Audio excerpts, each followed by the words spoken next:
नमस्ते दोस्तों, स्वागत है आपका कोडिंग हेयर चैनल पर step by step merge stack और CSS ट्यूटोरियल्स सीखने के लिए। पिछली वीडियो में हमने ट्रांसफॉर्म के दो फंक्शंस को समझा था, रोटेट एंड स्केल को। आज हम ट्रांसफॉर्म के दो और नए फंक्शंस को सीखेंगे जो हैं ट्रांसलेट एंड स्क्यू। सबसे पहले हम ट्रांसफॉर्म प्रॉपर्टी का शॉर्ट रिवीजन कर लेते हैं। It let's you rotate, scale, skew और ट्रांसलेट एंड एलिमेंट। इसका मतलब है कि हम एलिमेंट्स को स्क्रीन पर मूव, टर्न या साइज चेंज कर सकते हैं CSS से। सबसे पहले बात करते हैं ट्रांसलेट फंक्शन की। ट्रांसलेट फंक्शन का यूज़ करके हम एलिमेंट्स को हॉरिजॉन्टल या वर्टिकल डायरेक्शन में मूव कर सकते हैं। हॉरिजॉन्टल डायरेक्शन कौन सी होती है? हॉरिजॉन्टल डायरेक्शन इस प्रकार होती है, इस तरफ जाती है, और जो हमारी वर्टिकल डायरेक्शन होती है वो नीचे की तरफ आती है, कुछ इस तरफ। तो ट्रांसलेट प्रॉपर्टी का यूज़ करके हम एलिमेंट्स को हॉरिजॉन्टल और वर्टिकल साइड मूव कर सकते हैं। सबसे पहले हमने एक एग्जांपल ली हुई है जिसमें हमने ट्रांसफॉर्म प्रॉपर्टी को लिखा है और उसमें हमने पास किया है फंक्शन ट्रांसलेट। इसमें हमने दो वैल्यूज़ को पास किया हुआ है, जो है 50 पिक्सल और ये है 50 पिक्सल। पहली जो 50 पिक्सल है वो एक्स एक्सिस है, मींस हॉरिजॉन्टल, और जो हमारी 50 पिक्सल दूसरी है ये वाई एक्सिस है, मींस वर्टिकल। तो इसका पूरा मीनिंग क्या होगा? ये एलिमेंट को 50 पिक्सल हॉरिजॉन्टल और 50 पिक्सल वर्टिकल शिफ्ट करता है। तो यहाँ पे हमने एक्स एक्सिस को ही मूव किया है, तो इसका मीनिंग क्या होता है? सिर्फ हॉरिजॉन्टल डायरेक्शन में ही 10 पिक्सल शिफ्ट करेगा जब हम इसको लिखेंगे एक एलिमेंट के अंदर। यहाँ पे हमने ट्रांसलेट वाई फंक्शन को लिखा है और उसके अंदर हमने 10 पिक्सल को वैल्यू पास की हुई है। तो इसका मतलब है ये सिर्फ वर्टिकल डायरेक्शन में 10 पिक्सल शिफ्ट करता है। तो चलिए अब हम इसको प्रैक्टिकल देखते हैं। हमारे चलते हैं VS कोड में। यहाँ पे पहले हम डिव क्रिएट करते हैं हमारा एक कंटेनर बॉक्स, और इसके अंदर हम लिख देते हैं ट्रांसलेट। आप कुछ भी लिख सकते हो, जैसे मैंने लिख दिया ट्रांसलेट डेमो। आप इसके अंदर कोई भी कंटेंट लिख सकते हो, मीन्स कोई भी टेक्स्ट लिख सकते हो। तो मैं इसको सेव करता हूँ और चलता हूँ हमारे एक्सटर्नल CSS फाइल में जो हमने यहाँ पे लिंक की हुई है, और यहाँ पे हम इस डिव को सिलेक्ट करते हैं एलिमेंट सेलेक्टर की सहायता से। यहाँ पे मैंने डिव को सिलेक्ट कर लिया है। इसकी हाइट और विड्थ को पास कर देते हैं। यहाँ पे मैं इसकी हाइट को करूँगा 50 पिक्सल और इसकी जो विड्थ होगी इसको मैं पास करूँगा 150 पिक्सल। और यहाँ पे मैं इसका बैकग्राउंड कलर भी पास कर देता हूँ। इसका बैकग्राउंड कलर पास करूँगा मैं लाइट ब्लू, और इसको एक बॉर्डर भी कर देता हूँ। जैसे बॉर्डर चाहता हूँ 2 पिक्सल, सॉलिड टाइप, और कलर कौन सा चाहता हूँ, ब्लैक। और अब हम इसको करते हैं सेव और ब्राउज़र में करते हैं रिफ्रेश। यहाँ पे आप देख सकते हो हमारा डिव एलिमेंट आ चुका है जिसको हमने हाइट, विड्थ और बैकग्राउंड कलर एंड बॉर्डर पास किया था, और उसके अंदर जो कंटेंट लिखा हुआ है वो आ चुका है। हम इसको थोड़ा जूम इन कर लेते हैं, इसको हम सेंटर पे कर लेते हैं। इस एलिमेंट को हम सेंटर करते हैं। इसके लिए हम लिखेंगे मार्जिन 0 और ऑटो लिखेंगे, और इसे लिखने से हमारा जो एलिमेंट होगा वो ऑटोमेटिकली सेंटर पे आ जाएगा।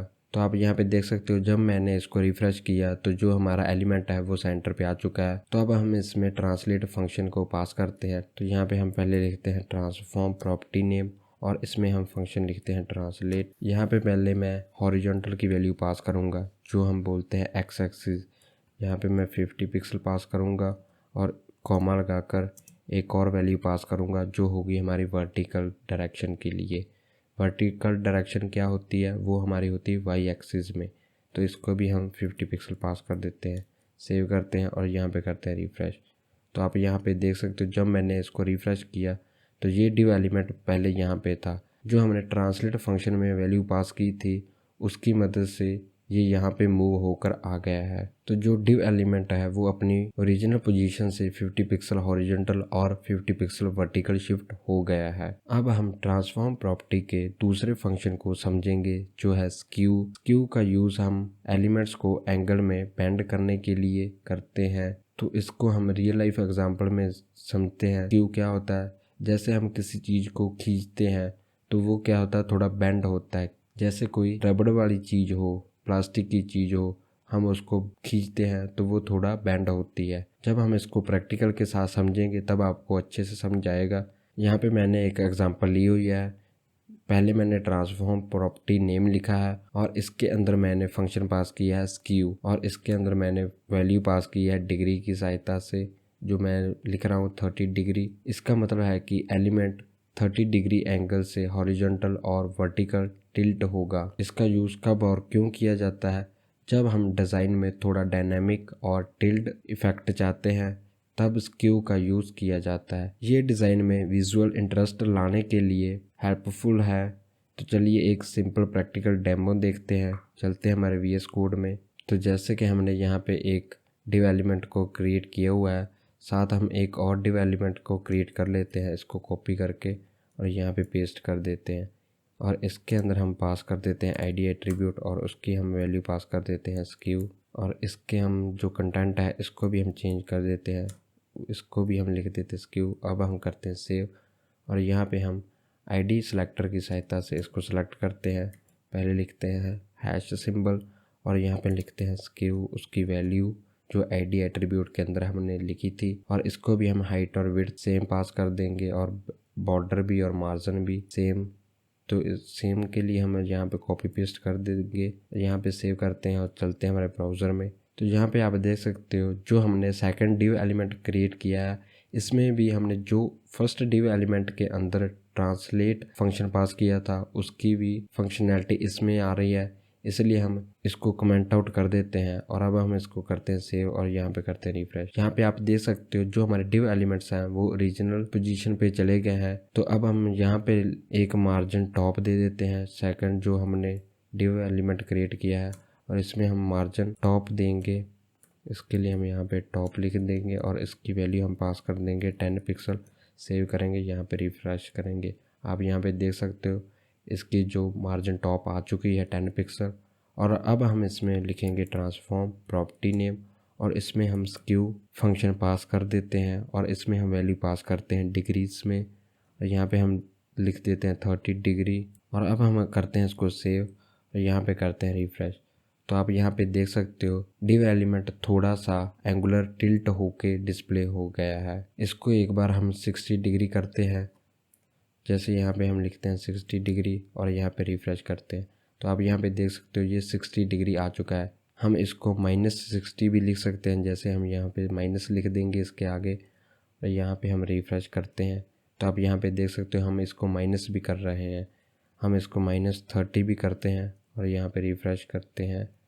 तो आप यहाँ पे देख सकते हो जो इसके अंदर एलिमेंट है वो भी उसी फंक्शनैलिटी के अकॉर्डिंग अपनी पोजीशन को सेट कर रहा है, मीन्स उसके ऊपर इफेक्ट आ रहे हैं जो हम इसके अंदर प्रॉपर्टी और वैल्यू पास कर रहे हैं। इन ट्रांसफॉर्म फंक्शंस को हम इसलिए यूज़ करते हैं क्योंकि हमें हमारे वेब पेजेस में एनिमेशंस और अट्रैक्टिव चीज़ें चाहिए होती हैं, तो हम इन फंक्शंस को लिखते हैं। तो दोस्तों अब आपके लिए एक छोटा सा प्रैक्टिस टास्क है, एक और डिव एलिमेंट बनाएं और ट्रांसलेट और स्क्यू दोनों प्रॉपर्टीज़ को एक साथ यूज़ करके एलिमेंट को ट्रांसफॉर्म करें। ट्राई करके देखिए और देखिएगा आउटपुट कैसे आता है। तो दोस्तों आप एक ट्रांसफॉर्म प्रॉपर्टी के अंदर मल्टीपल फंक्शंस को पास कर सकते हैं, जैसे आपने यहाँ पे पहले स्क्यू लिख दिया और इसके बाद आप उस एलिमेंट को रोटेट करना चाहते हो या स्केल करना चाहते हो या ट्रांसलेट करना चाहते हो तो आप लिख सकते हो। तो आप भी ट्राई करके देखना मल्टीपल फंक्शंस को एक साथ लिखकर। तो आज हमने CSS लेवल 4 में क्या क्या सीखा। ट्रांसलेट फंक्शन का यूज़ करके एलिमेंट को हॉरिजॉन्टल या वर्टिकल मूव करना, स्क्यू फंक्शन का यूज़ करके एलिमेंट को एंगल में टिल्ट करना। दोनों कॉन्सेप्ट्स को प्रैक्टिकल एग्जांपल्स के साथ समझा। ये कॉन्सेप्ट्स आपको विजुअली एंगेजिंग डिज़ाइन बनाने में बहुत हेल्प करेंगे। बस दोस्तों आज के लिए इतना ही। नेक्स्ट वीडियो में हम और नए एडवांस्ड CSS कॉन्सेप्ट सीखेंगे और उनको प्रैक्टिकल के साथ समझेंगे।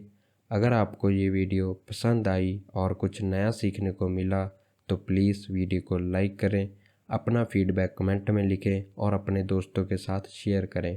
और हाँ, चैनल को सब्सक्राइब करना ना भूलें ताकि आप हमारे step by step most tech tutorials miss ना करें। धन्यवाद दोस्तों, मिलते हैं नेक्स्ट वीडियो में। Happy coding, keep learning.